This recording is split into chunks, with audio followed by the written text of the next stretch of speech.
Hello बच्चों, I hope आप सब बिल्कुल अच्छे होंगे, बिल्कुल बेहतर होंगे।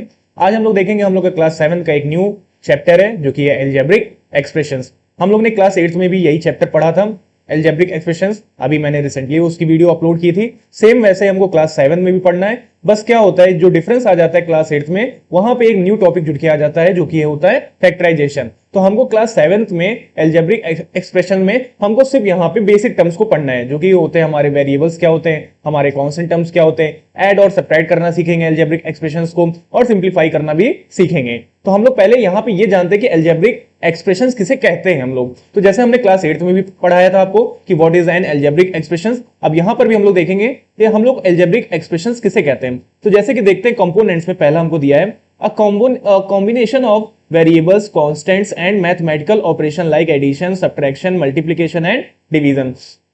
तो जैसे एल्जेब्रिक एक्सप्रेशंस क्या होते हैं, ये कॉम्बिनेशन होते हैं हमारे वेरिएबल्स, कांस्टेंट टर्म्स और इनके साथ क्या लगा होता है, मैथमेटिकल ऑपरेशन, मैथमेटिकल ऑपरेशंस।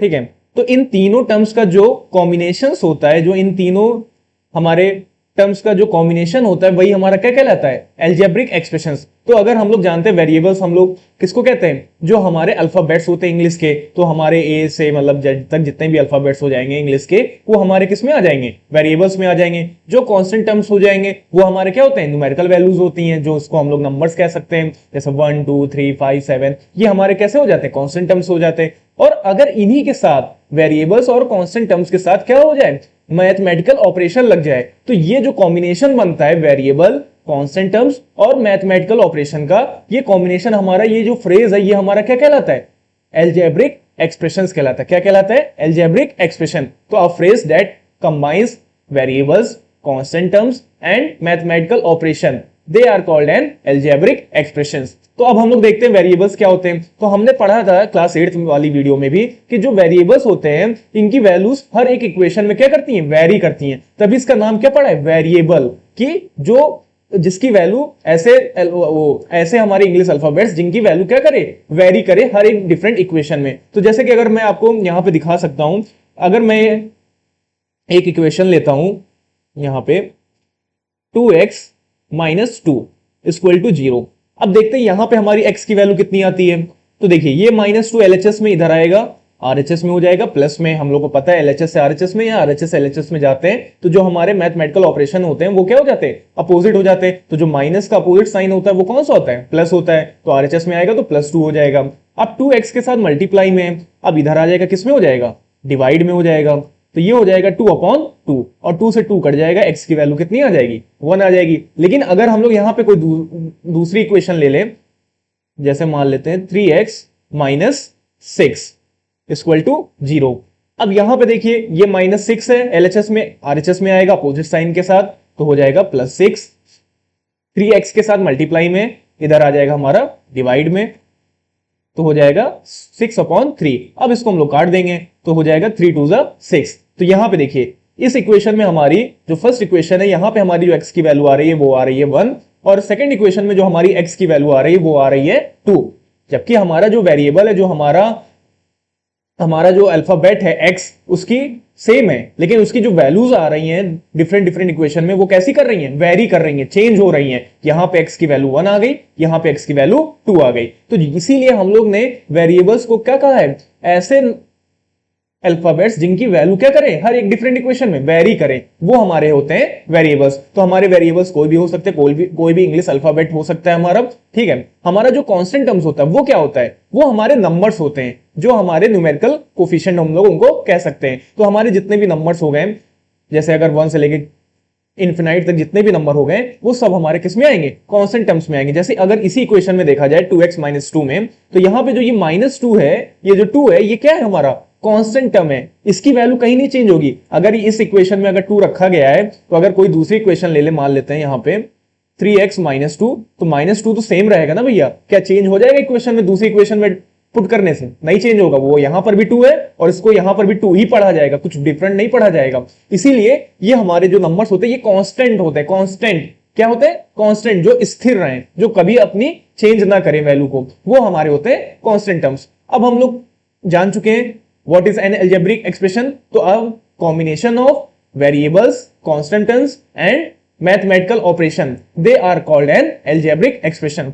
देखिए अब इसी इक्वेशन में अगर हम लोग देखें, यहां पे जो हमने अभी लिखी थी 2x minus two, 2x minus two, ये हमारा क्या है? एक तरह से एल्जेब्रिक एक्सप्रेशन है। क्यों? क्योंकि देखिए इसमें वेरिएबल भी आ गया है, कि इसमें x भी आ गया है, हमारा इंग्लिश अल्फाबेट भी आ गया है, इसमें कांस्टेंट टर्म्स भी आ गया है, और साथ ही साथ इनके बीच में एक मैथमेटिकल ऑपरेशन लगा है जो कि है माइनस साइन का, सब्ट्रैक्शन का। इसका मतलब जो ये हमारी फ्रेज बना है, इस फ्रेज को हम लोग क्या कहेंगे? एल्जेब्रिक एक्सप्रेशंस कहेंगे। क्या कहेंगे? Algebraic expression. तो जहां पे हमारे वेरिएबल्स और कांस्टेंट टर्म्स एक साथ कंबाइन किए जाए विथ मैथमेटिकल ऑपरेशन के साथ, वो हमारा जो फ्रेज कहलाएगा वो क्या कहलाएगा? एल्जेब्रिक एक्सप्रेशंस कहलाएगा। तो जैसे कि एग्जांपल्स में हम लोग देख सकते हैं, consider 3x plus 5, 7a minus 2b plus 9, these are algebraic expressions representing a value that can change. तो यहां पे क्या हो रही है? देखिए x की वैल्यू इस इक्वेशन में भी क्या हो जाएगी? चेंज हो जाएगी। यहां पर a की वैल्यू क्या होगी? चेंज होगी। तो हर एक डिफरेंट इक्वेशन में जो वेरिएबल्स की वैल्यू होती है वो क्या करती है? वेरी करती है। इसलिए हम लोग इसको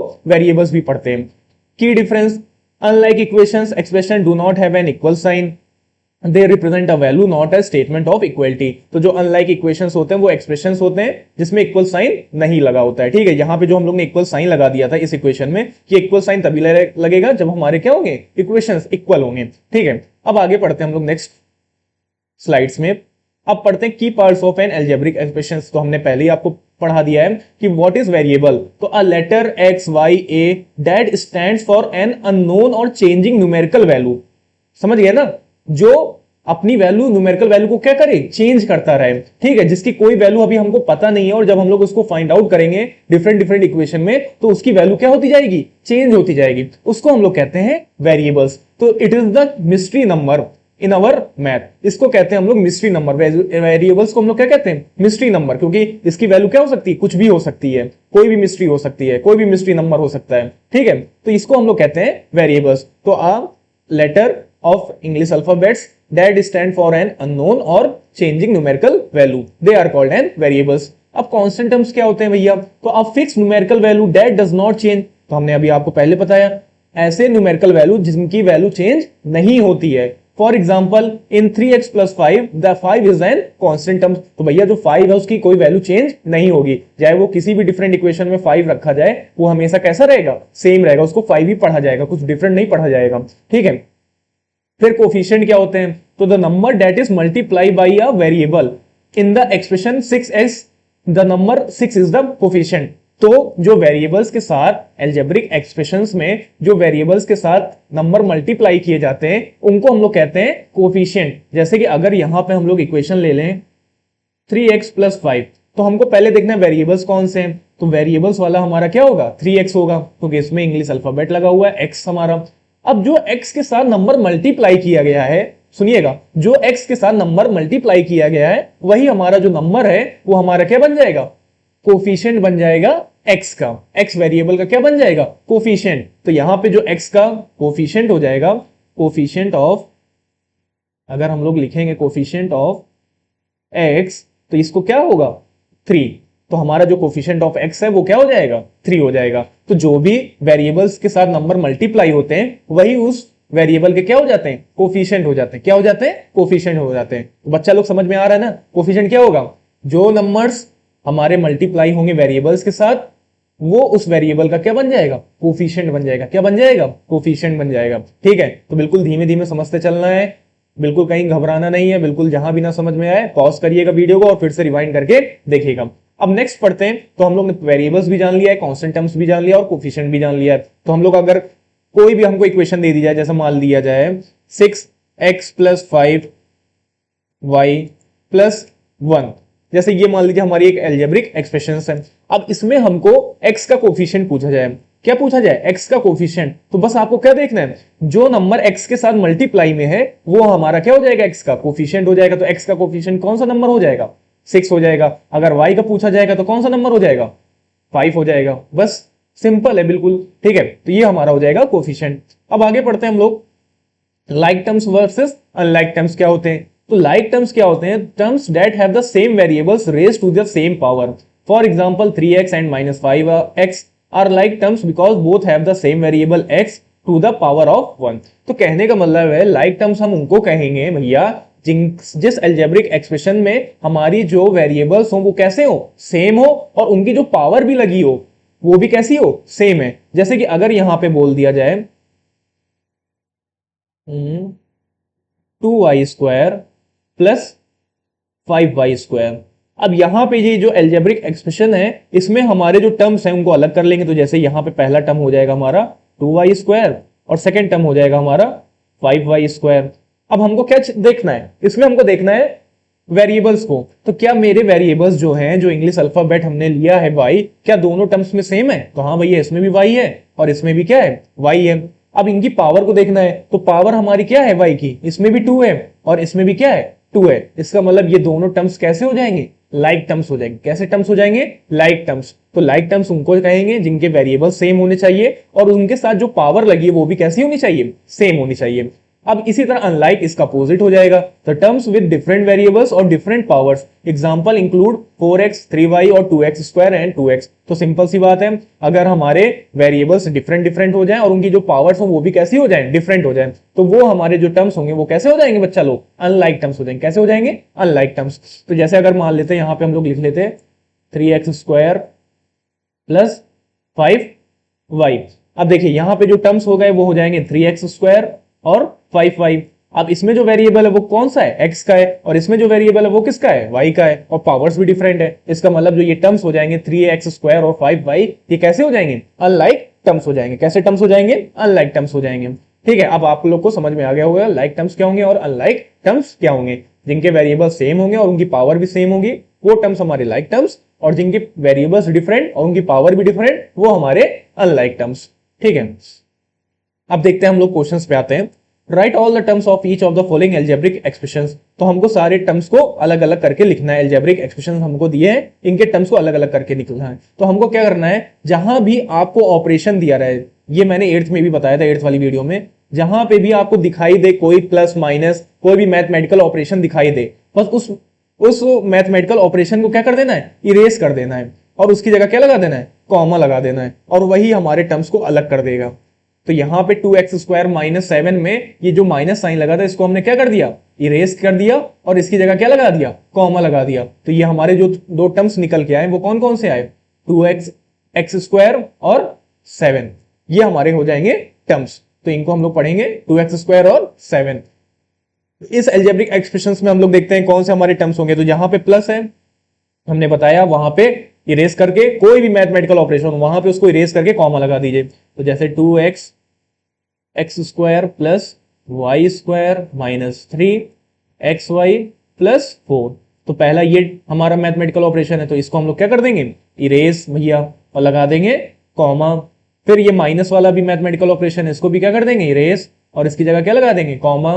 फिर 3xy है और प्लस है, तो यहां पे इस प्लस में भी क्या लगा देंगे? कॉमा। ठीक है, इसको 4 लिखते हैं अच्छे से। अब देखिए ये चारों जो टर्म्स अलग अलग हो गए ये हमारे हो जाएंगे इस एल्जेब्रिक एक्सप्रेशंस के डिफरेंट टर्म्स। तो ये 2x² हो जाएगा, ये y² हो जाएगा, ये 3xy हो जाएगा, और ये क्या हो जाएगा? 4 हो जाएगा।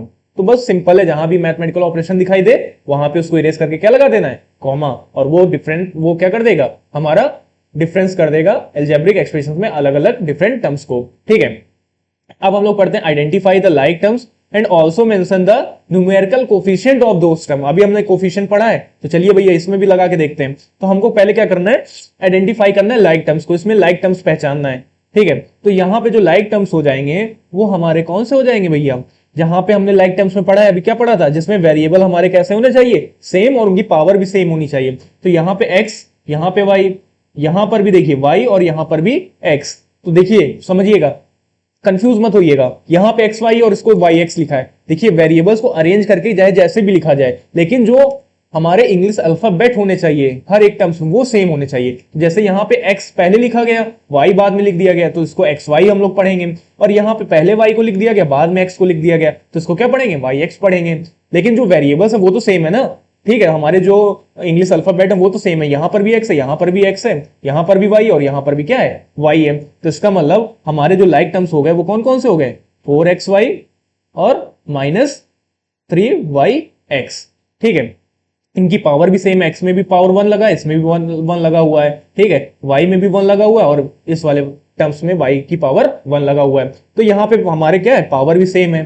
ठीक है, अब हम लोग इनके क्या पढ़ेंगे, निकालेंगे, कोफिशिएंट को निकालेंगे। तो इस वाले टर्म्स में 4xy में जो कोफिशिएंट हो जाएगा वो क्या हो जाएगा, हमारा कोफिशिएंट हो जाएगा, हमने बताया था क्या होता है कोफिशिएंट, जो वेरिएबल्स के साथ नंबर्स मल्टीप्लाई में होते हैं। तो यहां पे जो एक्स वाई वेरिएबल्स के साथ जो नंबर मल्टीप्लाई में वो कौन सा है, 4 है। इसका मतलब जो कोफिशिएंट हो जाएगा एक्स वाई का वो हो जाएगा 4। और इस टर्म में जो कोफिशिएंट हो जाएगा एक्स वाई का वो कौन सा नंबर हो जाएगा, जल्दी बताइए भैया, -3। तो यहां हो जाएगा -3। ठीक है, तो हमारे जो कोफिशिएंट हो जाएंगे वो हो जाएंगे 4 फर्स्ट टर्म का 4xy में, और -3yx में हो जाएगा -3। साइन को भी लेना है, याद रखिएगा, नंबर्स के साथ जो साइन लगा है उसको भी लेना है कोफिशिएंट में। ये मत करिएगा सिर्फ 3 लिख दीजिए, माइनस साइन लगा तो -3 भी लिखा जाएगा। ठीक है, अब हमको यहां पे थर्ड क्वेश्चन में कोफिशिएंट निकालना है जेड का इन -7xyz। अब देखिए, अभी तक हम लोग क्या कर रहे थे, जब हमको सिंपल पूछ लिया जाए कोफिशिएंट निकालने के लिए किसी भी टर्म का, तो जो नंबर होगा वही उसका क्या हो जाएगा, उस वेरिएबल्स के साथ जो नंबर मल्टीप्लाई में होगा वही उसका क्या हो जाएगा, कोफिशिएंट हो जाएगा। लेकिन जब इस मतलब मान लीजिए आपको स्पेशली किसी वेरिएबल का कोफिशिएंट पूछा जाए, जैसे कि यहां पे पूछा गया है जेड का कोफिशिएंट बताइए, किसका बताइए, जेड वाले वेरिएबल का कोफिशिएंट बताइए।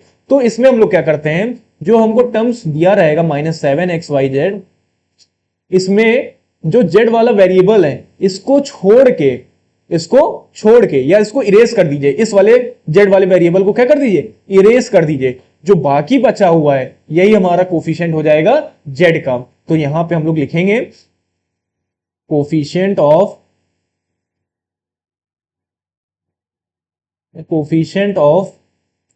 जेड इन 7xyz, वो हो जाएगा हमारा -7xy। तो बस सिंपल है, स्पेशली किसी वेरिएबल का अगर आपको कोफिशिएंट पूछा जाए तो आपको बस उस वेरिएबल को उस टर्म में से क्या करा देना है, इरेज कर देना है, और बाकी जो बचेगा टर्म वो आपका बन जाएगा कोफिशिएंट, स्पेशली जिस वेरिएबल का पूछा गया है। तो यहां पे जेड का पूछा गया था कोफिशिएंट, तो जेड वाला वेरिएबल इरेज करके उस टर्म में जो बाकी बचा हमारा वो उसका क्या बन गया, कोफिशिएंट। तो ये -7xy। अगर मान लीजिए यहीं पे अगर दिया होता एक्स का कोफिशिएंट निकालने के लिए तो हम लोग क्या करते हैं, तो हम लोग यहां पे -7xyz है, यहां पे एक्स वाले वेरिएबल को इरेज करके हम लोग का जो बाकी बचता वो हमारा क्या हो जाता, कोफिशिएंट हो जाता। तो यहां पे जो कोफिशिएंट हो जाता वो हो जाता -7yz। एक्स वाला, एक्स का कोफिशिएंट अगर पूछा जाता तो क्या हो जाता, -7yz। तो जिसका कोफिशिएंट पूछा जाएगा जिस वेरिएबल का, उसको इरेज करके जो बाकी बचेगा वो उसका क्या हो जाएगा, कोफिशिएंट हो जाएगा। आई होप समझ में आ गया होगा। अब आगे बढ़ते हैं हम लोग नेक्स्ट स्लाइड पे। अब टर्म्स के बारे में पढ़ते हैं कि जो हमारे टर्म्स होते हैं अलजेब्रिक एक्सप्रेशंस में, उनको हम लोग क्या कहते हैं। तो मोनोमियल, बाइनोमियल और ट्राइनोमियल के बारे में पढ़ते हैं। तो ट्राइनोमियल क्या होता है पहले पढ़ते हैं, expressions with exactly 3 unlike terms such as x + y + 7 a more complex combination. तो कहने का मतलब है भैया, जिस अलजेब्रिक एक्सप्रेशंस में 3 टर्म्स होंगे उसको हम लोग पढ़ेंगे क्या, ट्राइनोमियल। लेकिन वो जो टर्म्स होने चाहिए वो कैसे होने चाहिए, अनलाइक होने चाहिए। ठीक है, तो इसका मतलब अगर यहां पे ये देखिए x है, ये भी अलग है, ये y वेरिएबल अलग है, और ये थर्ड वाला टर्म भी अलग है, ये कांस्टेंट टर्म हो गया 7। तो यहां पे अगर लिखा जाए 3xy + 2z² + 5, तो देखिए डिफरेंट वेरिएबल्स हैं हर एक टर्म में, तो इसका मतलब ये अनलाइक टर्म्स हो गए। साथ ही साथ हमको ये भी देखना है कितने टर्म्स होने चाहिए, 3 टर्म्स होने चाहिए। तो देखिए फर्स्ट टर्म ये हो जाएगा, सेकंड टर्म ये हो जाएगा और थर्ड टर्म ये हो जाएगा। और ये 3 टर्म्स को हम लोग क्या पढ़ते हैं, इस अलजेब्रिक एक्सप्रेशंस को क्या पढ़ते हैं, ट्राइनोमियल। अब बाइनोमियल में पढ़ते हैं। तो बाइनोमियल मतलब बाइनो से नाम से ही आपको पता चल रहा होगा क्या है बाइनो, मतलब जिसमें 2 टर्म्स होंगे। तो an expression that consist of exactly 2 unlike terms, for example x and y। तो जहां पे सिर्फ 2 अनलाइक टर्म्स होंगे उनको हम लोग पढ़ेंगे बाइनोमियल। तो यहां पे हो जाएगा 3x + y मान लीजिए, तो ये भी वेरिएबल अलग है, ये भी वेरिएबल अलग है, और 2 टर्म्स हैं इस एक्सप्रेशंस में, तो ये हमारा पड़ जाएगा, इसको पढ़ा जाएगा बाइनोमियल। मोनोमियल क्या होता है, तो N algebraic expressions with only a one term, जिसमें मोनो है मतलब कि सिर्फ एक टर्म है, इसका मतलब वो क्या हो जाएगा, एक टर्म वाला कोई भी वेरिएबल हो जाएगा। तो -7x एक नंबर भी हो सकता है, कांस्टेंट टर्म भी हो सकता है, तो -5 जैसे हम लोग ने एग्जांपल में देख सकते हैं, तो ये -5 भी एक टर्म माना जाएगा ना, तो इसमें भी इसको हम लोग मोनोमियल पढ़ेंगे। और -7x अगर दिया है या xy दिया है तो ये भी हमारा एक सिंगल टर्म है, तो ये भी हम क्या पढ़ेंगे, इसको मोनोमियल। अब टर्म्स क्या होते हैं, तो a segment of an expression separated by plus और माइनस साइन इन, तो वही जैसे हम लोग ने एल्जेब्रिक एक्सप्रेशन की डिफिनीशन पढ़ी है, जहां पे हमारे जो टर्म्स हो डिफरेंट डिफरेंट टर्म्स हो उनको क्या किया गया हो, सेपरेट किया गया हो विथ मैथमेटिकल ऑपरेशन साइंस के साथ, वही हमारे क्या हो जाते हैं टर्म्स। तो जैसे कि अगर यहाँ पे 5x + 3 - 2x है, तो देखिए सारे इसको 2x² लिख लीजिए, ठीक है। अब सारे हमारे जो टर्म्स हैं इस एक्सप्रेशंस में वो कैसे हैं, डिफरेंट है, और इनको सेपरेट किया गया है मैथमेटिकल ऑपरेशंस के साथ, तो यहां प्लस साइन लगा दिया गया, यहां पे माइनस साइन, ठीक है। और अगर इसको पढ़ना होगी ये कौन सा टाइप का टर्म्स है, ठीक है, तो यहां पे हमको फर्स्ट चेक करना होगा कितने टर्म्स हैं, तो यहां पे फर्स्ट टर्म ये हो जाएगा, सेकंड टर्म 3 हो जाएगा, और थर्ड टर्म 2x² हो जाएगा, इसका मतलब 3 टर्म्स हैं। और इसको हम लोग क्या पढ़ते हैं, जहां पे 3 टर्म्स होते हैं उसको क्या पढ़ा जाता है बच्चा लोग, ट्राइनोमियल। जहां पे 2 टर्म्स होंगे उसको क्या पढ़ा जाता है, बाइनोमियल। और जहां पे 1 टर्म्स होता है उसको क्या पढ़ा जाता है, मोनोमियल, ठीक है। तो आई होप आपको समझ में आ गया होगा। नेक्स्ट पढ़ते हैं हम लोग स्लाइड में। अब पढ़ते हैं identify the monomial, binomial, trinomial and quadrinomial from the following. अच्छा, क्वाड्रिनोमियल क्या होता है, जहां पे हमारे क्या होते हैं 4 और 4 से ज्यादा टर्म्स होते हैं, वो हमारे किस में आ जाते हैं, क्वाड्रिनोमियल्स में आ जाते हैं, ठीक है। तो यहाँ पे 4 टर्म्स के लिए हम लोग स्पेशली क्या करते हैं, 4 टर्म्स के लिए, ठीक है, हम लोग उसको पढ़ते हैं क्वाड्रिनोमियल। 3 टर्म्स ट्राइनो और 4 टर्म्स हो गए तो क्वाड्रिनोमियल्स, ठीक है। अब यहाँ पे पहले वाले हमको क्वेश्चन में दिया है a² - b², तो इसमें कितने टर्म्स हैं, a² - b², तो फर्स्ट टर्म हमारा a² हो जाएगा, सेकंड टर्म्स हमारा b² हो जाएगा, तो कितने टर्म्स हैं, 2 टर्म्स हैं। और हमने पढ़ा है जब 2 टर्म्स होते हैं तो उसको क्या पढ़ा जाता है भैया, बाइनोमियल, ठीक है। अब हम लोग आते हैं सेकंड वाले क्वेश्चन में, तो यहां पे दिया गया x³ + y³ + z³ + 3xyz, तो यहां पे first term, second term, third term, fourth term, तो टोटल कितने टर्म्स हो गए, 4। अब हमको पता है 4 टर्म्स में हम लोग इसको क्या नाम देते हैं, क्वाड्रिनोमियल, तो इसको पढ़ा जाएगा क्वाड्रिनोमियल, ठीक है। तो यहां पे हमारा जब अगर 4 टर्म्स हो जाएंगे तो हो जाएगा हमारा क्या, क्वाड्रिनोमियल्स। जब 2 टर्म्स होंगे तो हमारा क्या पढ़ा जाएगा, बाइनोमियल, ठीक है। अब यहां पे थर्ड टाइप में देखते हैं 7 + 5 में। अब 7 + 5 में देखते हैं, अब इसमें आप बोलेंगे अरे सर यहाँ पे तो कितने टर्म्स हो गए, 2 टर्म्स हो गए, एक 7 हो गया, एक 5 हो गया। बस यही कंफ्यूज मत होइएगा, यहाँ पे 2 टर्म्स हैं, लेकिन ये देखिए पहले ये कैसे टर्म्स हैं, हम लोग ने पढ़ा है अभी डिफिनीशन में, जो टर्म्स होने चाहिए वो कैसे होने चाहिए, अनलाइक। तो यहाँ पे जो 7 और 5 है ये कैसे टर्म्स है, कांस्टेंट टर्म्स है जो कि सेम है, ठीक है, सेम टाइप के हैं, ये लाइक टर्म्स हैं 7 और 5, तो इनको जब ऐड करेंगे तो कितना हो जाएगा, 12। अब तो ये सिंगल टर्म में आ गए, और सिंगल टर्म में आ गए तो फिर इसको हम लोग क्या पढ़ेंगे, मोनोमियल। तो यहाँ पे ये बच्चे कंफ्यूज हो जाते हैं, बच्चा लोग, तुम लोग बिल्कुल कंफ्यूज हो जाओगे, क्योंकि यहाँ पे क्या करोगे, 7 और 5 को एक साथ अलग अलग पढ़ोगे, क्योंकि यहाँ पे बोलोगे कि ये 7 फर्स्ट टर्म हो जाएगा और 5 सेकंड टर्म, और फिर यहाँ पे लिख के चले आओगे बाइनोमियल, जबकि ऐसा नहीं होगा। हम लोगों ने डिफिनीशन में पढ़ा है जो हमारे टर्म्स होने चाहिए वो कैसे होने चाहिए, अनलाइक टर्म्स होने चाहिए। तो 7 और 5 हमारे लाइक टर्म्स है, सेम कॉन्सेंट टर्म्स हैं, तो इनको जब ऐड करेंगे तो ये बन जाएगा 12, और जो कि हो जाएगा मोनोमियल, ठीक है। तो आप कंफ्यूज मत होइएगा दोबारा। अब आगे बढ़ते हम लोग, translating words into algebraic expressions. तो हमको यहाँ पे एक स्टेटमेंट दी रहेगी, उसको कन्वर्ट करना होगा एल्जेब्रिक एक्सप्रेशंस में, ठीक है, विद मैथमेटिकल ऑपरेशंस के साथ। तो algebra help us express real world situation mathematically, let practice translating phrases into expressions. तो जैसे यहाँ आपको पहला एक फ्रेज दिया गया है, 10 more than a number, 10 more than a number, तो हमको नंबर तो पता नहीं है भैया कौन सा नंबर है, तो हम लोग लेट कर लेते हैं नेट नंबर भी x, भैया मान लिया कि हमारा जो नंबर है वो क्या है, x है। अब बोला 10 मोर देन ए नंबर, तो वो जो नंबर में कितना ज्यादा है, 10 ज्यादा है, तो 10 ज्यादा है, तो ज्यादा के लिए हम लोग कौन सा साइन लगाते हैं, प्लस का लगाते हैं। और कितना ज्यादा है, 10 ज्यादा है, तो यहां पे कितना आ जाएगा, 10। तो देखिए हमने इसको क्या कर दिया, कन्वर्ट कर दिया 10 more than a number phrase को किसमें, एल्जेब्रिक एक्सप्रेशंस में। देखिए यहां वेरिएबल और ये कॉन्स्टेंट टर्म।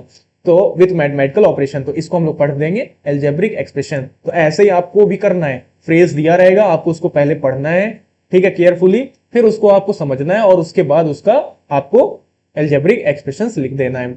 अब यहाँ पे अ नंबर डिक्रीज बाई 5, अब फिर से वही आ गया, अभी मोर देन पूछ रहा था, अब डिक्रीज के लिए पूछ रहा है, तो हमको नंबर नहीं पता है, फिर से वही सेम हो जाएगा, तो मान लेंगे x है हमारा नंबर, और कितना डिक्रीज किया जा रहा है उस नंबर में, 5, डिक्रीज के लिए माइनस साइन, और 5 डिक्रीज किया जा रहा, तो हो गया x माइनस 5, तो ये देखिए x माइनस 5।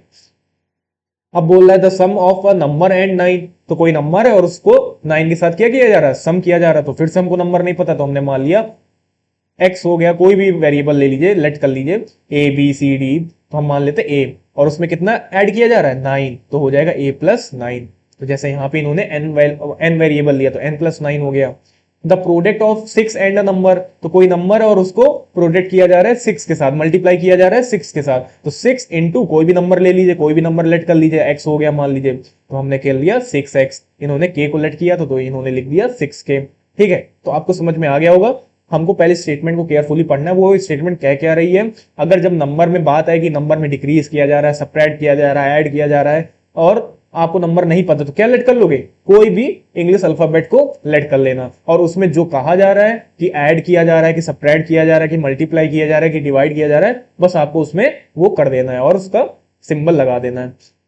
ठीक है, तो आगे हम लोग पढ़ते हैं। अब जैसे एक प्रैक्टिस क्वेश्चन दिया गया है, right the algebraic expressions for a number increase by 8, तो कोई नंबर है जो इंक्रीज हो गया है 8, तो हम लोग ने क्या पढ़ा अभी कि हमको नंबर तो पता नहीं, तो क्या लेट करना होगा, कोई भी वेरिएबल लेट कर लीजिए, तो मान लेते हैं a, लेट कर लिया हमने। अब कितना इंक्रीज हुआ है, 8 इंक्रीज हुआ है, तो इंक्रीज के लिए जो साइन लगता है वो कौन सा लगता है, प्लस का, और हमारा नंबर कितना इंक्रीज हुआ, 8 हुआ है, तो जो साइन हो जाएगा, जो हमारा एक्सप्रेशन हो जाएगा वो हो जाएगा a प्लस 8। ठीक है, तो आगे बढ़ते हैं हम लोग। अब right each of the following statement in algebraic expressions by using appropriate grouping symbols, तो हमको क्या करना है, यहाँ पे हमको फ्रेज दिया गया है, इसको हमको एल्जेब्रिक एक्सप्रेशन में कन्वर्ट करना है। तो देखिए पहले हमको इस स्टेटमेंट को अच्छे से पढ़ना है, the sum of a minus B and 3a minus 2b plus 5, तो हमको बोल रहा है भैया हमारा एक टर्म है a माइनस बी और उसको ऐड किया जा रहा है सेकेंड टर्म्स के साथ, ठीक है, जो कि हमारा 3a माइनस 2b प्लस 5, और इसमें हम लोग इसको करली ब्रैकेट के साथ लगा लेंगे।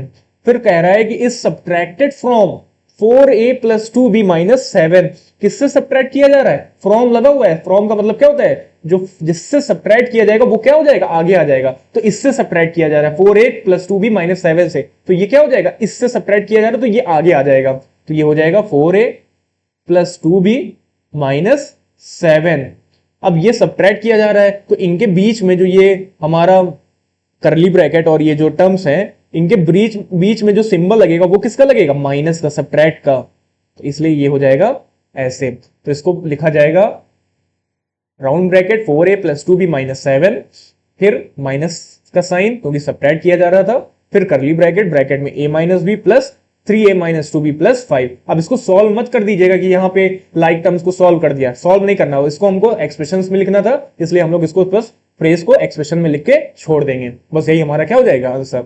अब सेम ऐसे सेकंड वाला देखेंगे, 3 times the sum of 2x plus 5 minus, यहाँ पे हमको ब्रैकेट दिया गया है, ठीक है, square bracket 5 minus round bracket x minus 3y and 7x minus 4y plus 3 is subtracted from 3x minus 4y plus 7। बोले सर जी आप तो बहुत लंबा बता दिए, कुछ नहीं है, सिंपल है, इस वाले पूरे टर्म को, इस वाले एक्सप्रेशन को इस वाले एक्सप्रेशन के साथ क्या किया जा रहा है, ऐड, लेकिन 3 टाइम्स द सम ऑफ, इन दोनों का जो सम होगा वो 3 टाइम्स होना चाहिए, तो यहां पे पहले हम लोग इनके टर्म्स को ऐड करा देते हैं,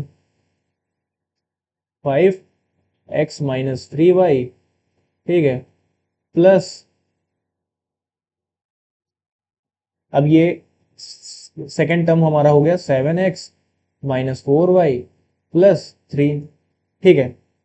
अब इनको ऐड कराने पे ये वाला जो टर्म होगा 2x माइनस 3y, ये 3 टाइम्स होना चाहिए, कितना टाइम्स होना चाहिए, 3 टाइम्स, तो इस पूरे ब्रैकेट में हम लोग इसके आगे लगा देंगे करली ब्रैकेट, ठीक है, यहां पे इस पूरे टर्म्स में हम लोग लगा देंगे। पहले हमने क्या किया, इस वाले टर्म को इस वाले टर्म्स के साथ क्या किया, ऐड किया गया, तो सेम वैसे ही कर देना है, पूरे टर्म को उतार के लिख देना है 2x plus y minus square bracket 5 minus round bracket x minus 3y। अब किसके साथ किया जा रहा है, ये सेकंड वाले टर्म के साथ ऐड किया जा रहा है, तो बीच में कौन सा साइन लग गया, प्लस का। फिर second term 7x minus 4y plus 3। अब हम लोग ने करली ब्रैकेट लगा लिया, ठीक है। अब ये 3 टाइम्स है, ठीक है, तो यहां पे करली ब्रैकेट के आगे हम लोग मल्टीप्लाई कर देंगे 3 से।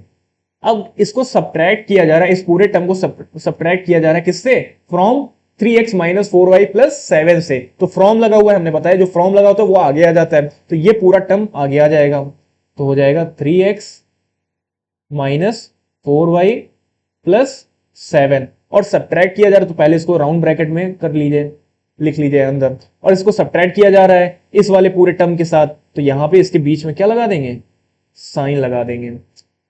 और यही हमारा जो एक्सप्रेशन हो जाएगा पूरा, ये हमारा हो जाएगा एल्जेब्रिक एक्सप्रेशंस। जो हमको फ्रेज दिया गया था उसको हम लोग ने कन्वर्ट कर दिया एल्जेब्रिक एक्सप्रेशंस में, ठीक है। तो यही हमारा हो जाएगा एल्जेब्रिक एक्सप्रेशन फ्रेज।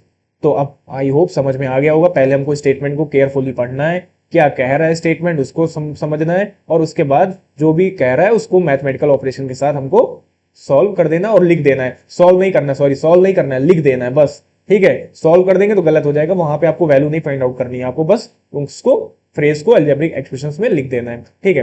तो आगे बढ़ते हैं हम लोग। अब हमको क्या करना है, फाइंड आउट करना है अलजेब्रिक एक्सप्रेशंस की वैल्यूज को, ठीक है। तो एवल्यूएटिंग अलजेब्रिक एक्सप्रेशंस, तो to evaluate an algebraic expressions we substitute the given numerical value for the variable and then perform the indicate operation to find a single numerical value. तो हमको क्या करना रहता है, फाइंड आउट करने के लिए वैल्यू को अलजेब्रिक एक्सप्रेशंस में फाइंड आउट करने के लिए आएगा जब आपको, तो आपको वेरिएबल्स के टर्म्स, वो वेरिएबल्स के आपके नंबर्स दिए रहेंगे, आपको उनको पुट करा देना है उस एल्जेब्रिक एक्सप्रेशंस में, और उसमें जो भी आपका मैथमेटिकल ऑपरेशन लगा है उसको ऐड और सब्ट्रैक्ट करा देना है, आपकी वैल्यू फाइंड आउट हो जाएगी। कैसे, तो पहले देखिए, substitute value, replace each variable in the expression with its given numerical value. जो नंबर दिया रहेगा आपको, जो वेरिएबल्स का नंबर जो दिया रहेगा आपको, उसको पुट करा देना है इक्वेशन में। फिर उसके साथ जो आपका ऐड सब्ट्रैक्ट का जो सिंबल लगा है उसको ऐड और सब्ट्रैक्ट करा देना है, ठीक है। तो जैसे कि यहां पे आपको दिया गया है, एग्जाम्पल में ले लेना है, छोटा एग्जाम्पल है 4y माइनस 15 का, और इसमें हमको y की वैल्यू दी गई है -9, ठीक है। तो आपको क्या करा देना है, जो y की वैल्यू दी गई है -9, इसको पुट करा देना है इस वाली इक्वेशन में। तो यहाँ पे y जहां पे है वहां पे हम लोग पुट करा देंगे -9 और -15, तो 9 4 36, माइनस साइन के साथ आएगा, माइनस प्लस माइनस होता है मल्टीप्लाई में, फिर माइनस साइन 15 लगाए, अब माइनस माइनस क्या हो जाएगा, प्लस 36 प्लस 15, 6 प्लस 5 11, और यहां पे हो जाएगा हमारा 3 प्लस 1 4, 4 प्लस 1 5, तो 51। और कौन से साइन के साथ, माइनस साइन के साथ, क्योंकि हमको पता है जब भी हम लोग माइनस माइनस करते हैं प्लस, तो जब साइन लगाने की बारी आती है तो ग्रेटर नंबर को देखते हैं। ग्रेटर नंबर कौन सा है, 36, और इसके आगे माइनस का साइन, तो इसके आगे भी माइनस का साइन, तो जो हमारा आंसर आएगा वो कितना आ जाएगा, -51। तो बस आपको जो वेरिएबल की वैल्यू दी रहेगी आपको उस एक्सप्रेशन में पुट करा देना है, और बाकी सॉल्व कर लेना है ऐड और सब्ट्रैक्ट करा के, जो फाइनल रिजल्ट आएगा वही हमारी उसकी क्या हो जाएगी, वैल्यू हो जाएगी। तो आगे बढ़ते हैं हम लोग क्वेश्चंस में आते हैं। यहां पे हमको फाइंड आउट करना है अलजेब्रिक एक्सप्रेशंस, जहां पे हमको x की वैल्यू 1 दी गई है, y की वैल्यू -1 दी गई है, z की वैल्यू 2 दी गई है, a की वैल्यू -2 दी गई है, और b की वैल्यू 1 दी गई है, और c की वैल्यू -2 दी गई है। हमको पहला एक एक्सप्रेशन दिया गया है ax square plus by square minus cz। तो हमको जहां पर भी वेरिएबल्स की जो वैल्यू दी गई है उसको पुट करा देना। तो a की वैल्यू कितनी दी गई है, यहाँ पे देखिए -2, तो यहाँ पे -2 इंटू एक्स स्क्वायर दिया है, तो x की वैल्यू कितनी है 1, तो 1 का स्क्वायर प्लस b कहां पे है हमारा, ये है, b की वैल्यू 1 दी गई है तो 1 इंटू वाई स्क्वायर, तो y कहां है हमारा, ये है, तो ये -1 दिया है तो -1 का स्क्वायर माइनस cz, तो c हमको ये -2 दिया गया है, और इंटू z हमको दिया गया है 2। सारी वैल्यूज को हम क्या करा दिया, पुट करा दिया हमने। अब इनको सॉल्व कर लेना है, तो -2 इंटू 1 का स्क्वायर 1 ही आएगा, प्लस 1 इंटू, अब देखिए ब्रैकेट के अंदर निगेटिव इंटीजर है, और इसका जो पावर है वो किस में, इवन में। तो हमने बताया था जब इंटीजर चैप्टर पढ़ा रहे थे कि जब भी आपको अगर ब्रैकेट में निगेटिव इंटीजर दिया और उसकी पावर आपको दी गई हो। तो जब उसको सॉल्व करते हैं तो हमको बस ये देखना रहता है जो पावर इवन में है कि ऑड में। तो हमारी पावर इवन में, तो जो साइन आएगा 1 के साथ वो कितना आएगा, वो किसके साथ आएगा, प्लस साइन के साथ आएगा। तो यहाँ पे 1 का स्क्वायर 1 ही होता है और इसका जो साइन होएगा वो कौन सा होगा, +1 होगा। -2 इंटू 2 4। अब -2 इंटू 1 -2, +1 इंटू 1 1 और -4। अब माइनस प्लस माइनस हो जाएगा तो 2 में से 1 जाएगा, 1 आ जाएगा। लेकिन साइन कौन सा लगेगा, ग्रेटर नंबर, क्योंकि इतना ही सॉल्व कर रहे हैं। तो प्लस माइनस माइनस, 2 में से 1 गया 1। अब साइन कौन सा लगेगा, तो ग्रेटर नंबर 2 है, 2 के आगे माइनस का साइन, तो माइनस का साइन। फिर -4, फिर माइनस माइनस प्लस, 4 + 1 5। साइन कौन सा, ग्रेटर नंबर का, ग्रेटर नंबर 4, 4 के आगे माइनस का साइन, तो हो जाएगा -5 इसका आंसर। और यहीं पे हमारा क्वेश्चन कंप्लीट हो जाएगा। अब इसी तरह सेकंड टर्म्स को हम लोग देखते हैं, भैया सॉल्व करते हैं। ax y plus B Y Z plus C X Y.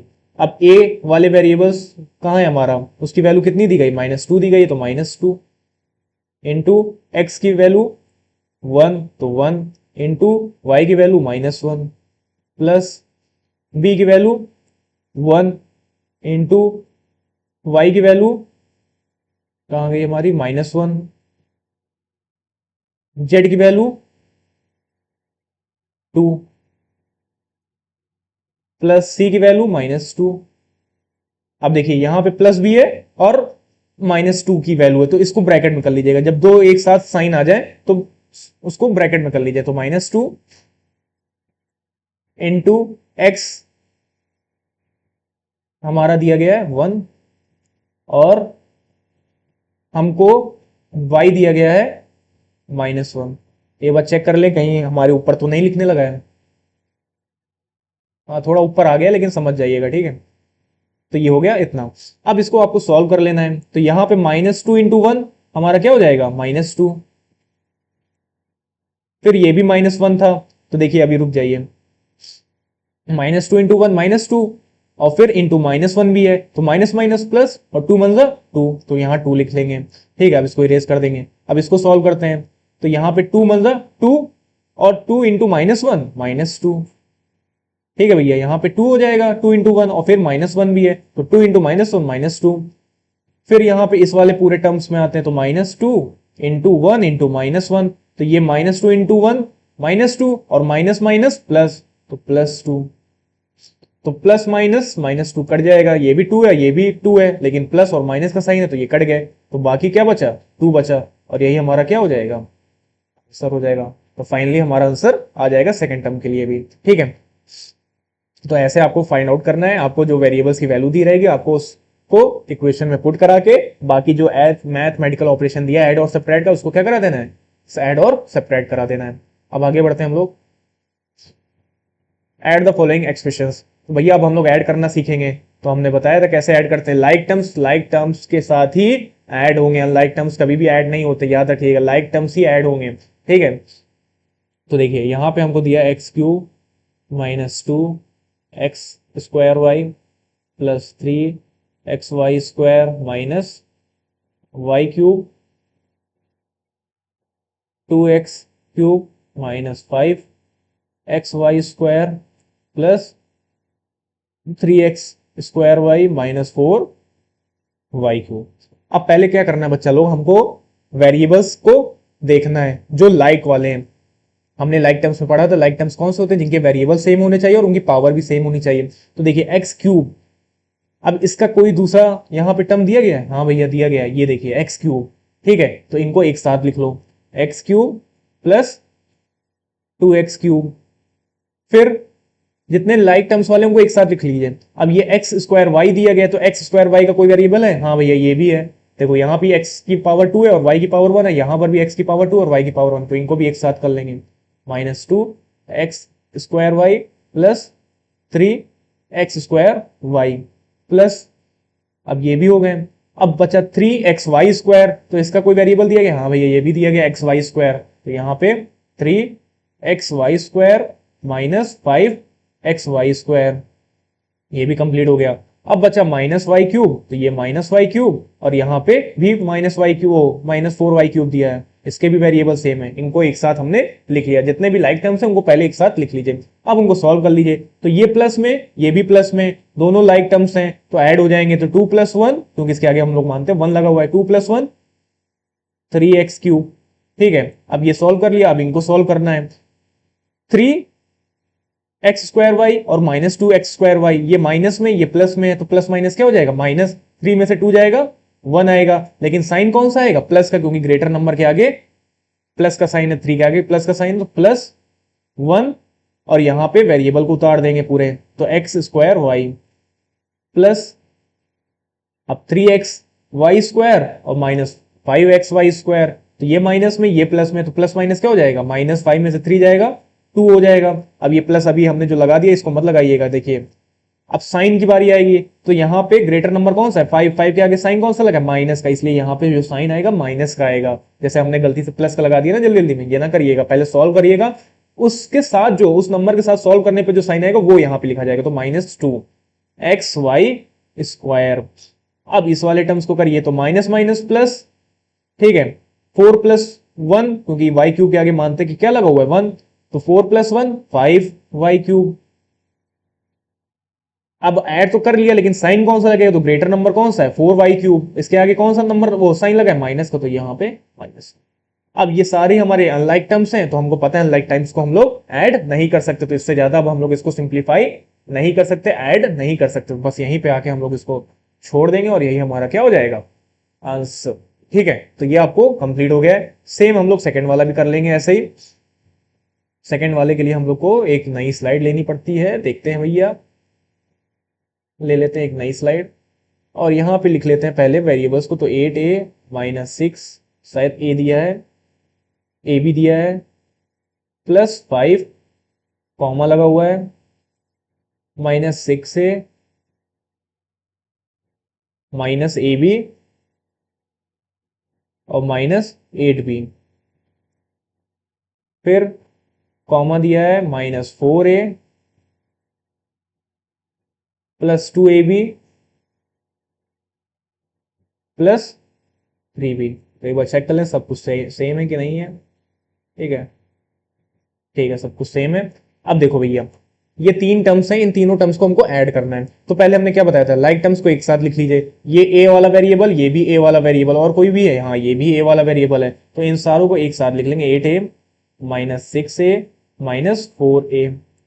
फिर अब हमको ए बी वाले वेरिएबल्स देखना, तो -6ab, यहां भी -ab और यहां पे +2ab, तो +2ab। फिर नंबर्स 5,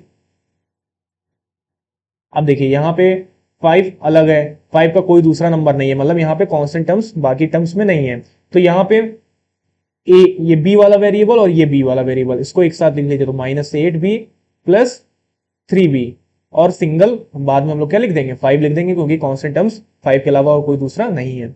अब इनको सॉल्व कर लेंगे, तो ये एक साथ हैं, ये सारे लाइक टर्म्स हैं, ये एक साथ हैं, ये एक लाइक टर्म्स हैं, ये दोनों एक साथ हैं, ये लाइक टर्म्स, और ये सिंगल रह गया। अब यहां पे पहले माइनस माइनस कर लेते हैं, तो माइनस माइनस हो जाएगा आपका +6 + 4 10a, साइन कौन सा लगेगा, ग्रेटर नंबर 6 है, और 6 के आगे साइन माइनस का। ठीक है भैया, फिर यहां पे इसको सॉल्व कर लेते हैं, तो -6 और -ab, ठीक है, माइनस माइनस +6 + 1 7ab, साइन लगाने की बारी आएगी, तो माइनस का ग्रेटर नंबर के आगे माइनस साइन, प्लस अब क्या बचेगा 2ab -8b +3b, plus minus -8 में से 3 जाएगा 5b, साइन लगाने की बारी आएगी, ग्रेटर नंबर के आगे माइनस का साइन, तो माइनस का साइन और +5। अब और भी सॉल्व किया जा सकता है, ये देखिए ये दोनों भी लाइक टर्म्स हैं, तो 10 में से 8 जाएगा 2ab, क्योंकि माइनस करना है, -2a, साइन कौन सा लगे, ग्रेटर नंबर का जो साइन आगे लगा है, तो ग्रेटर नंबर 10 के आगे माइनस साइन, तो -2a। ये दोनों सॉल्व कर लिया, अब इनको भी सॉल्व कर सकते हैं, दोनों लाइक टर्म्स ए बी, तो -7 + 2ab, माइनस प्लस माइनस, तो माइनस साइन, 7 में से 2 जाएगा 5ab, और यहां पे -5b, क्योंकि इसका कोई लाइक टर्म्स नहीं, और +5। अब सारे ही हमारे टर्म्स कैसे हो गए, अनलाइक। अब इससे ज्यादा हम लोग इसको सॉल्व नहीं कर सकते, और बस यहीं पे हमको क्या कर देना, इसको छोड़ देना, और यही हमारा बाकी क्या हो जाएगा, आंसर हो जाएगा। तो आई होप आपको समझ में आ गया होगा। आगे बढ़ते हैं, सिंप्लीफाइंग एल्जेब्रिक एक्सप्रेशंस, अब हमको सिंप्लीफाई करने के लिए आएगा। तो यहाँ पे simplifying an expressions means making it as a compact as possible by combining like terms and applying properties of operation. तो हमको क्या करना है, लाइक टर्म्स को एक साथ लिखना है और उसमें जो भी मैथमेटिकल ऑपरेशन लगा है उसको अप्लाई कर देना है। तो कंबाइनिंग लाइक टर्म्स, जैसे अभी हम लोग ऐड और सब्ट्रैक्ट कर रहे हैं, तो वही है ऐड और subtract the coefficient of like terms, the variable part remain unchange using distributive property. अगर हमको यहाँ पे कोई ब्रैकेट के आगे नंबर दिया, जैसे ये देखिए 2x - 3 ब्रैकेट के आगे क्या दिया है 4, अब इसमें जो प्रॉपर्टी लगती है वो कौन सी लगती है, मल्टीप्लाई करने के लिए डिस्ट्रीब्यूटिव, क्योंकि हम लोग मानते हैं जो 4 के बाद लगा हुआ क्या लगा हुआ है, ब्रैकेट के साथ मल्टीप्लाई। तो पहले 4 2x के साथ मल्टीप्लाई होगा, तो 4 2 8x माइनस फिर 4 3 के साथ मल्टीप्लाई होगा तो हो जाएगा 4 3 12, और यही हमारा डिस्ट्रीब्यूटिव प्रॉपर्टी यहाँ पे फॉलो हो जाएगी। तो जहां पे मल्टीप्लाई करने के लिए आएगा वहां पे डिस्ट्रीब्यूटिव प्रॉपर्टी हम लोग लगा देंगे। आगे बढ़ते हैं हम लोग, देखते हैं verify that x equal to 8 is the solution of equation. तो हमको यहाँ पे वेरीफाई कराना है क्या जो हमको x की वैल्यू 8 दी गई है, क्या वो इस इक्वेशन में वेरीफाई होता है, क्या वो इस इक्वेशन में फॉलो करेगी x की वैल्यू 8। तो देखते हैं भैया, हमको क्या करा देना है, पुट करा देना है, पुटिंग द वैल्यू ऑफ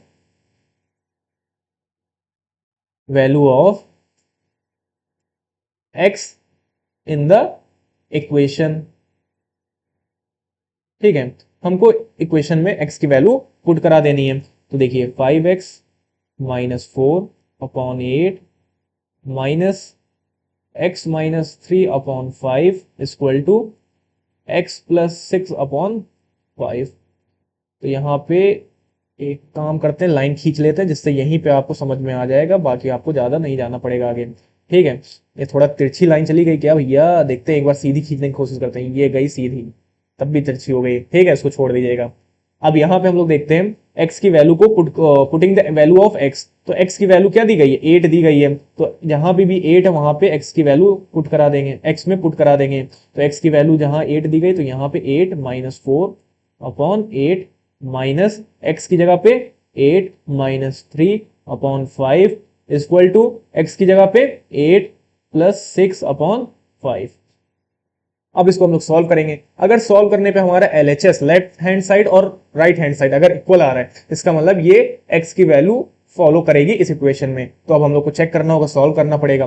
तो यहां मल्टीप्लाई में 5 8 40 - 4 अपॉन 8 माइनस 8 - 3 5 हो जाएगा, 5 अपॉन 5 8 + 6 9 10 और यहाँ पे 14 अपॉन 5, 5 से 5 कट गया, 1 आ गया, 40 में से 4 जाएगा, कितना आ जाएगा, अब यहां पे लिख लेते हैं इसको आगे, 40 में से 4 जाएगा 36 अपॉन 8 -1 इक्वल टू 14 अपॉन 5। तो अब हमारे पास RHS में कुछ भी सॉल्व करने को नहीं रह गया है। ठीक है, अब इसको सॉल्व करते हैं। तो यहां 1 के आगे नीचे हम लोग को कुछ नहीं दिया डिनोमिनेटर में, तो क्या लगा लेंगे 1 1 और 8 का एलसीएम लेंगे, 8 आएगा, तो 8 आ गया। 8 में 1 से मल्टीप्लाई जो नीचे वही ऊपर, तो 36 में भी 1 से मल्टीप्लाई, माइनस 1 में 8 से मल्टीप्लाई जो नीचे वही ऊपर, तो 1 में भी 8 से मल्टीप्लाई इक्वल टू 14 अपॉन 5। अब 36 में से 8 जाएगा तो कितना आ जाएगा आपका, 36 में से 8 जाएगा आपका आ जाएगा 28 ना, 28 आ जाएगा आपका अपॉन में 8 अपॉन इक्वल टू 14 अपॉन 5। अब इसको देखते हैं, काटते हैं, 2 4 8 2 1 2 2 4 8, तो यहाँ 14 अपॉन 4 आ रहा है और यहाँ पे क्या आ रहा है 14 अपॉन 5। तो क्या LHS इक्वल टू RHS आ रहे हैं, नहीं आ रहे हैं, इसका मतलब ये दोनों वेरीफाई नहीं करेंगे। तो यहाँ पे इक्वल साइन के साथ ऐसे कट मार देंगे और लिख देंगे hence it is not verified, hence it is not verified.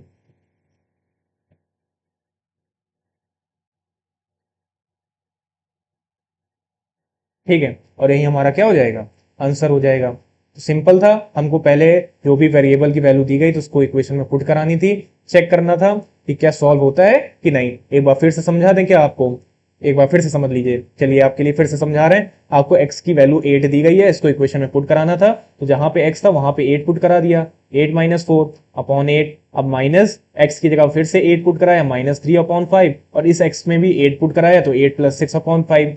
अब 5 8 40 - 4 अपॉन 8 हो जाएगा, माइनस 8 माइनस 3 5 हो जाएगा, 5 अपॉन 5 काट देंगे तो 5 से 5 कट जाएगा, 1 आ जाएगा, इक्वल टू 8 प्लस 6 14 अपॉन 5 हो जाएगा।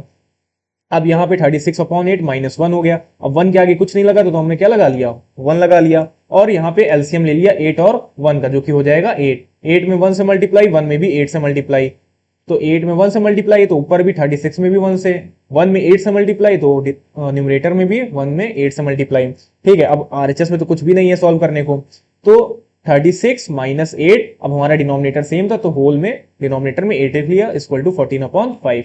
36 माइनस 8 जाएगा, हमारा कितना आ जाएगा 28, और 28 में से अपॉन 8 दिया है, इक्वल टू 14 अपॉन 5 दिया है। अब इसको काट भी सकते हैं, सिंप्लीफाई भी कर सकते हैं, तो 2 की टेबल से कट जाएगा, 2 4 द 8, 2 1 2, 2 2 4, अभी ये और भी कट सकता था, 2 2 4, 2 7 14, तो ये 7/2 आ रहा है, और यहाँ पे आरएचएस में कितना आ रहा है 14/5। तो क्या एलएचएस इक्वल टू आरएचएस दिए, नहीं दिए, तो hence they are not verified, तो ये एक्स की वैल्यू फॉलो इसमें नहीं करेगी इस इक्वेशन में। ठीक है, सेम ऐसे हमको ये वाला क्वेश्चन दिया, इसमें भी हमको देखना है सॉल्व एंड चेक करना है आंसर को वेरीफाई करा के। हमको पहले एक्स की वैल्यू फाइंड आउट करनी है और उसी एक्स की वैल्यू को इस इक्वेशन में क्या करा देना है, पुट करा देना है, और फिर हमको देखना है कि एलएचएस इक्वल टू आरएचएस आता है कि नहीं आता है। तो चलिए पहले हम लोग एक्स की वैल्यू फाइंड आउट करते हैं। 3x plus 7 equal to 35 minus x हो जाएगा, तो 3x प्लस 7 और 35 माइनस एक्स। अब यहां पे हमको क्या करना है, वेरिएबल्स को एक तरफ और कांस्टेंट टर्म्स को एक तरफ, तो ये वेरिएबल्स है और ये वेरिएबल है, ये माइनस में है आरएचएस में, इधर आएगा किस में हो जाएगा, प्लस में आ जाएगा। तो 3x साइन चेंज हो जाता है, हमने बताया एलएचएस आरएचएस में या आरएचएस एलएचएस में जो साइन होता है उसका अपोजिट साइन लग जाता है, तो माइनस का अपोजिट साइन प्लस, तो यहाँ पे प्लस आ जाएगा एक्स के साथ। ये प्लस में है 7 तो उसका अपोजिट साइन माइनस, तो आरएचएस में जाएगा माइनस साइन में चला जाएगा। 3x प्लस एक्स 4x, 35 में तो 7 जाएगा 28, 4x के साथ मल्टीप्लाई में, इधर आ जाएगा डिवाइड में, 4 से 28 को काटा 7 आ गया, x की वैल्यू कितनी आ गई 7 आ गई। अब इसी x की वैल्यू को पुट कराना है इक्वेशन में और फाइंड आउट करना है एलएचएस इक्वल टू आरएचएस आता है कि नहीं, तो यहां लिख देंगे putting value of x in equation. ठीक है, और इसको यहां पे देख लेंगे आके, तो यहां पे पुट कराएंगे x की वैल्यू, तो हम लोग इक्वेशन में, तो ये हमको इक्वेशन दी गई थी 3x plus 7 equal to 35 minus x, तो जहां पे x है वहां पे x की वैल्यू 7 पुट करा देंगे, plus 7 equal to 35 minus x, x की वैल्यू 7 दी गई है, 3 इंटू 7 21 प्लस 7, 35 माइनस 7 कितना हो जाएगा आपका 28। ठीक है, तो यहां पे कितना आ जाएगा आपका 28 आ जाएगा। ठीक है, और यहां पे 21 प्लस 7 28, तो क्या एलएचएस इक्वल टू आरएचएस आ गया, हाँ भैया आ गया, तो एलएचएस इक्वल टू क्या आ गया RHS, hence it is verified. इसका मतलब जो हमने एक्स की वैल्यू निकाली थी वो बिल्कुल करेक्ट निकाली थी, हेंस इट इज वेरीफाइड, और यही हमारा क्या हो जाएगा आंसर हो जाएगा।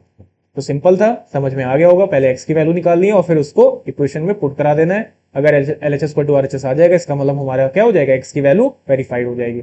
अब आगे बढ़ते हैं हम लोग, ये इंपॉर्टेंट क्वेश्चन है, प्राची की बुक में दिया है और ये आ भी सकता है आपके पेपर्स में, तो इसको इंपॉर्टेंट लिख लीजिएगा, और उसके बाद भी जो क्वेश्चन है वो भी वेरी इंपॉर्टेंट है। तो in an isosceles triangle the base angles are equal if each base angle is twice of the vertex angle, what are the degree measure of the angles of triangle. तो मान लीजिए हमको एक isosceles triangle दिया है, isosceles triangles क्या होते हैं, जिनके साइड्स भी इक्वल होते हैं, दो साइड्स इक्वल होते हैं, और दो एंगल्स भी कैसे होते हैं इक्वल, तो ये दो साइड्स इक्वल है और इनके ये वाले एंगल्स भी क्या होते हैं इक्वल होते हैं। अब मान लीजिए, और जो ये हमारा जो ये टॉप पे वर्टेक्स बनता है, इस टॉप वाले वर्टेक्स को हम लोग वर्टेक्स एंगल कहते हैं, तो ये हमारा हो जाएगा वर्टेक्स एंगल।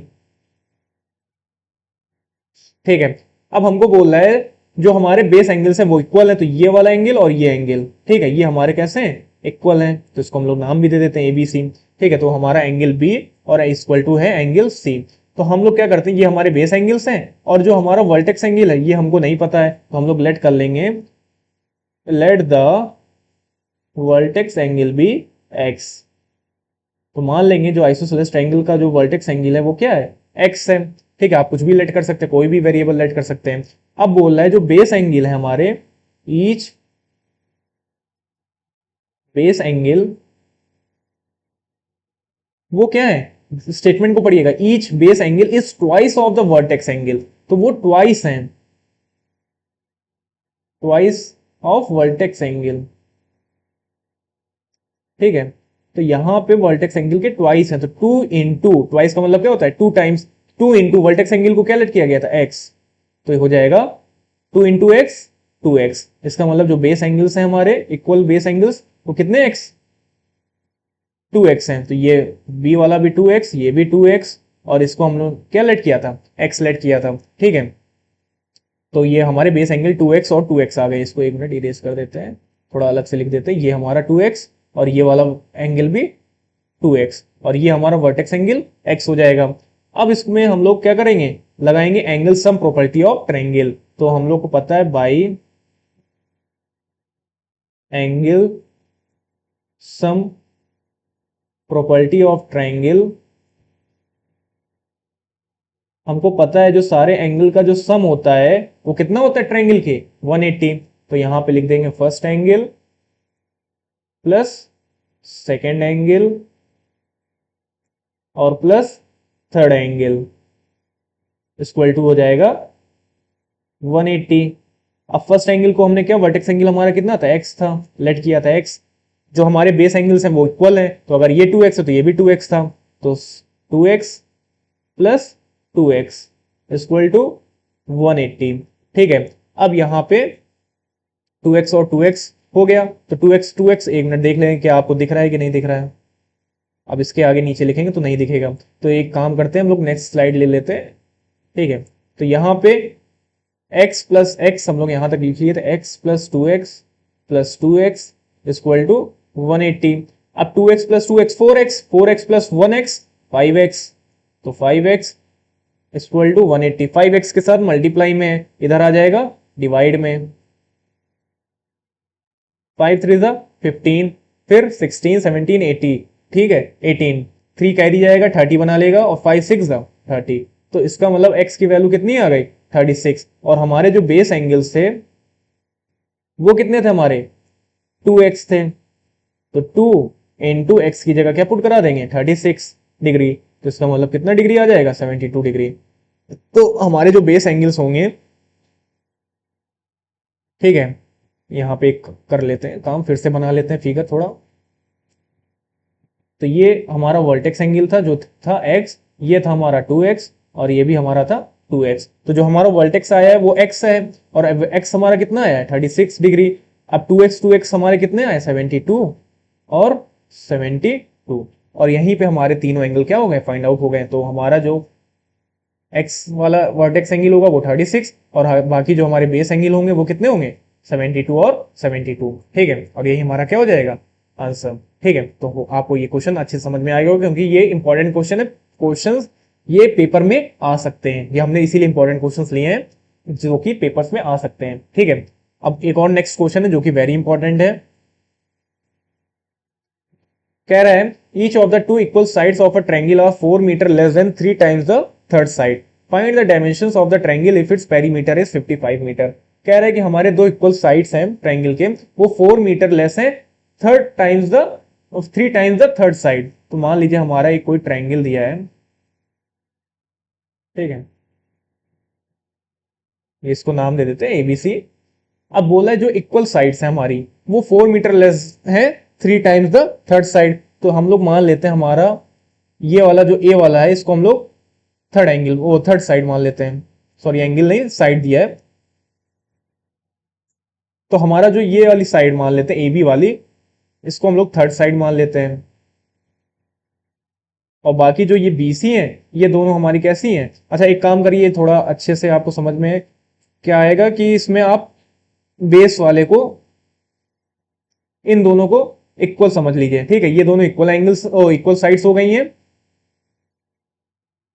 ए बी और बी ए सी, ये इक्वल साइड्स है, ठीक है। और ये हमारा बीसी कौन सी हो गई थर्ड साइड हो गई। तो हमारा जो थर्ड साइड है वो हमको नहीं बताया गया है, तो हम लोग लेट कर लेंगे, लेट द थर्ड साइड भी एक्स। तो हमारी जो थर्ड साइड इसको हमने क्या लेट कर लिया एक्स। अब बोल रहा है जो हमारे इक्वल साइड्स हैं, इक्वल साइड्स हैं ठीक है, मतलब कि ए बी और ए सी ये हमारी इक्वल साइड्स हैं। तो ये हमारे जो इक्वल साइड्स हैं ये 4 मीटर लेस हैं 3 टाइम्स द थर्ड साइड। तो पहले हमको 3 टाइम्स निकालना होगा थर्ड साइड का, तो 3 टाइम्स बोल रहा है थर्ड साइड का, तो क्या हो जाएगा 3x। और उसमें क्या बोल रहा है 4 मीटर लेस भी है, तो लेस है तो माइनस साइन, और कितना है लेस 4 है, तो इसका मतलब जो इक्वल साइड्स आ जाएंगी हमारी वो आ जाएंगी 3x माइनस 4। तो यहां पे लिख लेंगे 3x माइनस 4, और यहां पर भी लिख लेंगे 3x माइनस 4, और ये थर्ड साइड हमने इसको क्या लेट किया था x। अब हमको यहाँ पे जो पेरीमीटर दिया गया है इस ट्रायंगल का वो दिया गया है 55 मीटर। तो हमको पता है जो पेरीमीटर होता है किसी भी फिगर का वो क्या होता है, फिगर की सारी बाउंड्रीज की जो लेंथ होती है उसका क्या होता है, सम होता है। तो सम ऑफ ऑल द साइड्स, जितना भी बाउंड्री होती है किसी भी फिगर की जो बाउंड्रीज होती है उनकी जो लेंथ होती है उसका क्या होता है, सम होता है आपका पेरीमीटर। तो यहां पे sum of all the sides, तो A B plus A C plus B C. Perimeter हमको 55 दिया है क्वेश्चन में मीटर। ए बी हमने क्या निकाला है 3x माइनस 4। एक काम करते हैं इसको अब इतना नेक्स्ट स्लाइड में ले लेते हैं, तो हो जाएगा हमारा 55 मीटर। अब देखिए हमारा ए बी कितना है 3x माइनस 4, तो लिख लेंगे 3x माइनस 4। फिर हमारा ए सी कितना है, ये हमको दिया है ये भी 3x माइनस 4 क्योंकि हमारी इक्वल साइड्स थी, तो प्लस 3x माइनस 4। फिर उसके बाद हमारा बी सी कितना दिया है, हमने इसको लेट किया था x, तो यहाँ पे x हो जाएगा प्लस x। अब इसको सॉल्व कर लेंगे तो 55, ये 3x ये 3x और ये भी x, तो सारे लाइक टर्म्स हैं, तो 3 प्लस 3 6, 6 प्लस 1 7x, ये माइनस 4 ये माइनस 4, तो माइनस माइनस प्लस 4 8, साइन कौन सा लगेगा माइनस का, तो ये हो जाएगा माइनस के साइन के साथ 7x माइनस 8। अब ये माइनस 8 है कॉन्स्टेंट टर्म है, इधर आएगा तो क्या हो जाएगा प्लस में, हमने बताया एलएचएस आरएचएस में या आरएचएस एलएचएस में जाता है तो जो साइन होता है वो चेंज हो जाता है, अपोजिट साइन लग जाता है। और 55 plus 8 63 equal to 7x, 7x के साथ मल्टीप्लाई में इधर आ जाएगा डिवाइड में, और 7 9 जा 63। इसका मतलब जो x की वैल्यू आ गई वो आ गई 9। जो हमको ये जो हमको यहाँ पे BC दिया गया था वो हमको पता चल गया कितना आ गया, x की वैल्यू 9 मीटर। ठीक है, मीटर में दिया था इसलिए 9 मीटर। अब बाकी हमको साइड्स कौन कौन सी दी गई हैं, हमको दी गई है ए बी और ए सी। एक मिनट, ए बी और ए सी, ए बी और ए सी, और ए बी और ए सी की जो साइड्स थी वो कितनी थी, हमने लिया था 3x माइनस 4, तो यहां लिख देना 3x माइनस 4, यहां भी लिख दो 3x माइनस 4। 3x की वैल्यू हमने 9 निकाल लिया माइनस 4, और ये भी 3 इंटू 9 माइनस 4। अब 9 इंटू 3 27 माइनस 4, और माइनस कराएंगे कितना आ जाएगा 23 मीटर, और सेम ऐसे यहां पर भी कराएंगे 27 माइनस 4 23 मीटर। इसका मतलब क्या होगा भैया कि हमारे जो ये इक्वल साइड्स हैं ए बी और ए सी ये कितने हैं 23 मीटर के हैं, और जो हमारी ये थर्ड साइड है ये कितने मीटर की है 9 मीटर की। और इसी तरह हमारा पूरा क्वेश्चन फाइंड आउट हो जाएगा। तो आई होप आपको समझ में आ गया होगा। पहले हमको क्या करना था, लेट करना था थर्ड साइड को x, इक्वल साइड जो थी वो हमारी 3 टाइम्स थी थर्ड साइड की, तो 3x, और उसमें कितना लेस है 4 लेस है तो माइनस 4। फिर हमको पता है पेरीमीटर क्या होता है, सम ऑफ ऑल द साइड्स, तो तीनों साइड्स का सम हम लोग निकाल लेंगे, उनकी वैल्यूज को पुट कर देंगे तो हो जाएगा 55 equal to 3x minus 4 plus 3x minus 4 plus x। सारे वेरिएबल्स लाइक वेरिएबल्स को एक साथ ऐड कर लिया, 3x plus 3x 6x, 6x plus 1x 7x minus 8, क्योंकि माइनस माइनस प्लस हो जाएगा माइनस 4 प्लस 8, लेकिन साइन लगाने की बारी आएगी तो माइनस का साइन। अब माइनस 8 है इधर आरएचएस में, इधर चला जाएगा प्लस में एलएचएस में, 655 प्लस 8 63, 7x के साथ मल्टीप्लाई में इधर आ जाएगा डिवाइड में, और 63 को 7 से डिवाइड कराएंगे कितना आ जाएगा 9, तो इसका मतलब x की वैल्यू 9 आ गई। अब इसी 9 वैल्यू को x की वैल्यू को पुट करा देंगे 3x माइनस 4 में, तो आ जाएगा 23, और यही हमारे क्या हो जाएंगे साइड्स हो जाएंगे और इनके लेंथ हो जाएगी। तो आई होप ये क्वेश्चंस इंपॉर्टेंट क्वेश्चंस थे, इनको हमने इसीलिए अलग से आपको लिया था कि जिससे कि आपको ये क्वेश्चन समझ में आ जाए। पेपर्स में ये आते जरूर हैं। आपको मैंने सारा इसमें जितने भी इंपॉर्टेंट टर्म्स है वो पढ़ा दिया है, ऐड और सब्ट्रैक्ट करना सिखा दिया है, कैसे सिंप्लीफाई करेंगे, कैसे फाइंड करेंगे एक्स की वैल्यू को, और हमने 2-3 वर्ड प्रॉब्लम्स को भी देखा। ठीक है, आगे हम लोग चल के एक इसकी नई क्लास बनाएंगे जिसमें हम लोग सिर्फ क्वेश्चंस को सॉल्व करेंगे, सारे इंपॉर्टेंट क्वेश्चंस को लेंगे। तो यहाँ पे ये हम लोग का इंट्रोडक्शन चैप्टर था।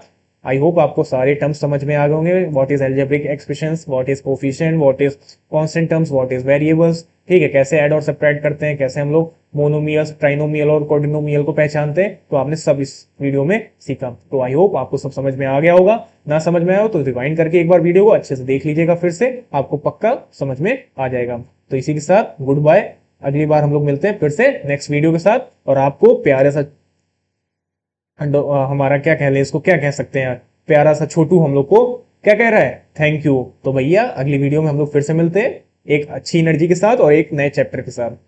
सो गुड बाय।